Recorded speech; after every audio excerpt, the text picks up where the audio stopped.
2024, prévu ce 2 avril 2025, marquera un tournant sombre pour notre démocratie, encore convalescente. Et pourtant, un an, jour pour jour, auparavant, le président de la République, Bassirou Diomaye Faye, proclamait solennellement lors de son investiture que les résultats sortis des urnes exprimaient un profond désir de rupture systémique. Aujourd'hui, ce souffle d'espoir vacille. Les promesses de rupture s'estompent dans l'ombre d'un compromis douteux. La 15e législature, qui, elle, est née d'un immense espoir populaire, s'apprête à commettre une faute morale. Faire dire à l'amnistie de 2024 ce qu'elle n'a jamais voulu dire. Ce texte est une diversion face aux vraies préoccupations des Sénégalais. Une désillusion amère. Ce n'est ni ce que les Sénégalais attendaient, ni ce pourquoi ils se sont levés, ils se sont battus et ils se sont sacrifiés.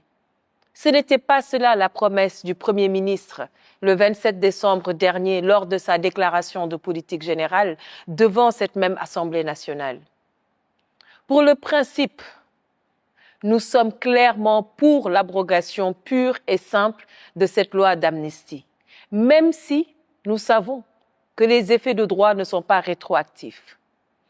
La majorité a largement les moyens de faire abroger cette loi d'amnistie. Mais apparemment, la justice équitable ne l'intéresse pas. On pourrait convoquer tout l'arsenal juridique pour déconstruire cette proposition de loi.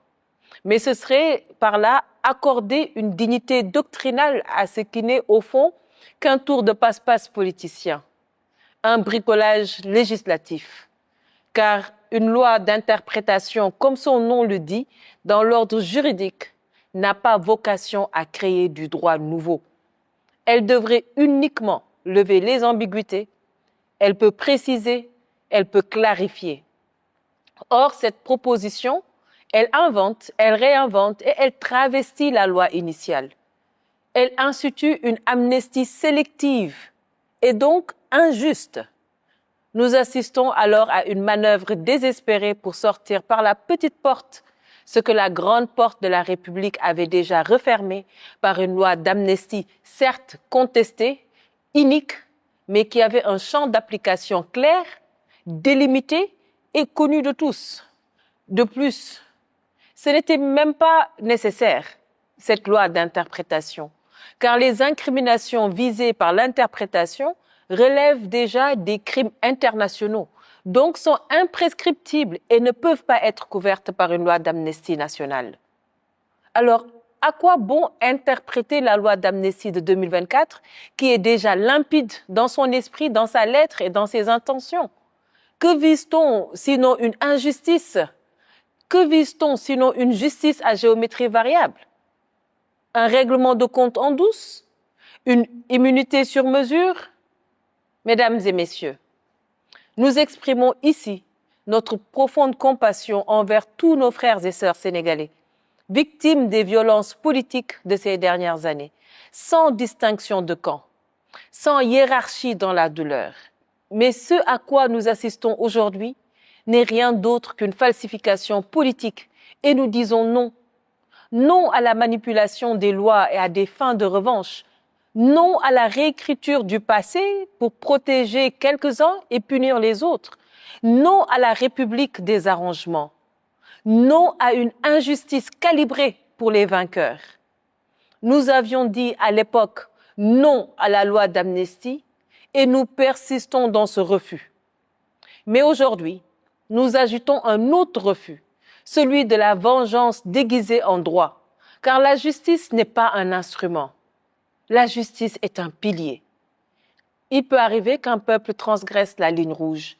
Il faut avoir le courage de l'accepter et le courage de s'amender. Le peuple sénégalais aspire à guérir. Le peuple a soif de vérité. Le peuple a soif de réconciliation, mais surtout le peuple a soif d'avenir. Et pour cela, il nous faut le courage de regarder ensemble dans le rétroviseur de notre histoire, non pour juger, mais pour comprendre. Non pas pour punir, mais pour penser. Pour le principe, je propose d'abroger cette loi. et d'ouvrir de larges consultations nationales en vue de la mise en place d'une commission que nous allons appeler Vérité et Réconciliation, à l'image de ce que fit l'Afrique du Sud post-apartheid. J'en appelle alors à la sagesse du président de la République et à l'engagement de la société civile, des guides religieux, des acteurs politiques et à tous les citoyens épris de justice. Car c'est cela, la voie de la grandeur. Pardonner, ce n'est pas oublier. Je répète, pardonner, ce n'est pas oublier. C'est refuser que le passé soit une chaîne éternelle. C'est choisir l'espoir. Nous sommes des démocrates. Si cette loi est adoptée, nous accepterons le verdict de la majorité, même lorsqu'elle est mécanique, brutale et écrasante. Mais nous ferons usage, dans le même esprit républicain, de nos droits constitutionnels, notamment ceux prévus par l'article 74 de la Charte fondamentale. Nous saisirons le Conseil constitutionnel pour faire constater l'irrégularité flagrante de ce texte qui porte atteinte au principe de sécurité juridique, au principe de l'égalité des citoyens devant la loi et au respect de l'intention initiale du législateur. J'en appelle à la conscience des députés, à leur honneur, à leur sens de l'histoire. Celles et ceux qui ne veulent pas que demain, on leur reproche d'avoir été les complices d'un déséquilibre moral. Il est encore temps de se lever, non pas pour un parti, mais pour la justice. Non pas pour une revanche, mais pour la République. Je vous remercie.